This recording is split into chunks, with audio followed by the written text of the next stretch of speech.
Alright, now for the line art portion. I'm using a 0.1 Prismacolor pen to do this part. I use the smaller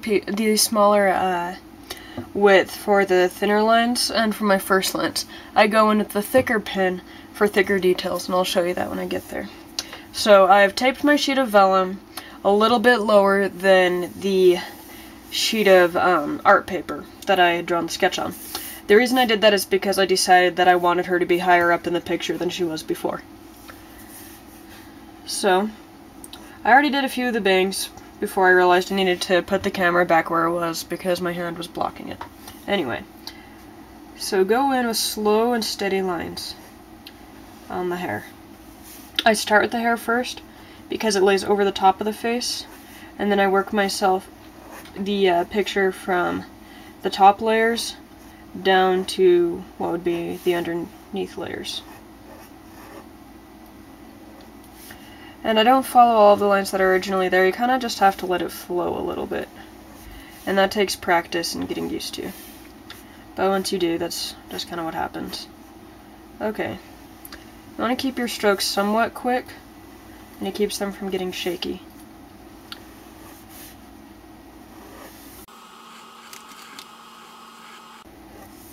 As you can see, I'm adding a little bit more curl to the hair than was actually there. I'm making it more fun.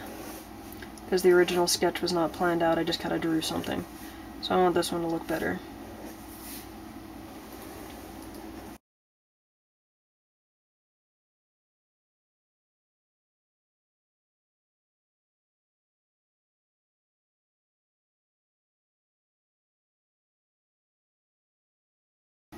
Now I'm going in on the neck, just to get back in on the hair. FYI, I hate drawing hair. Another reason I do it first is to get it out of the way. Alright, now I'm going to come in with the remaining showing jaw.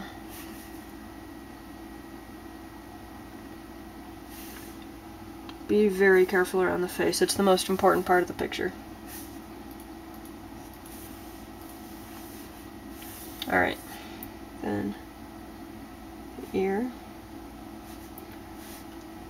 And see how the bottom of the ear is lined up with the nose.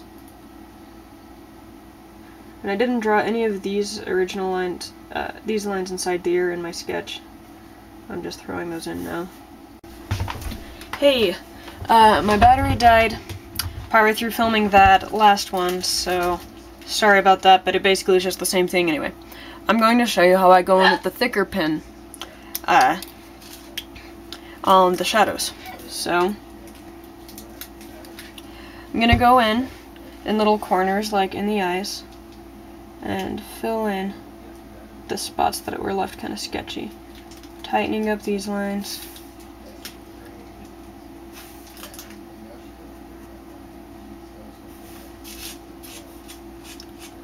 So. And just throwing in a little bit of shadow. Okay. Where this is really useful is coming into corners.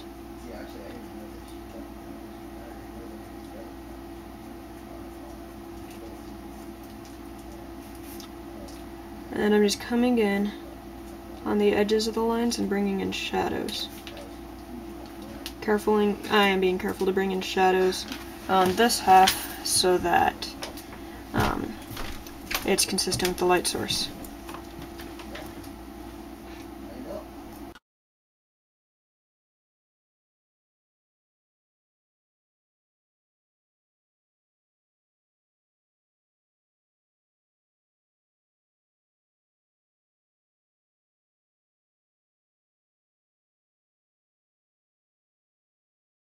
Now, the shadow under the jaw is a big deal. And if you do the slightest parts of your shadows with black, it gives it a kind of heavier look.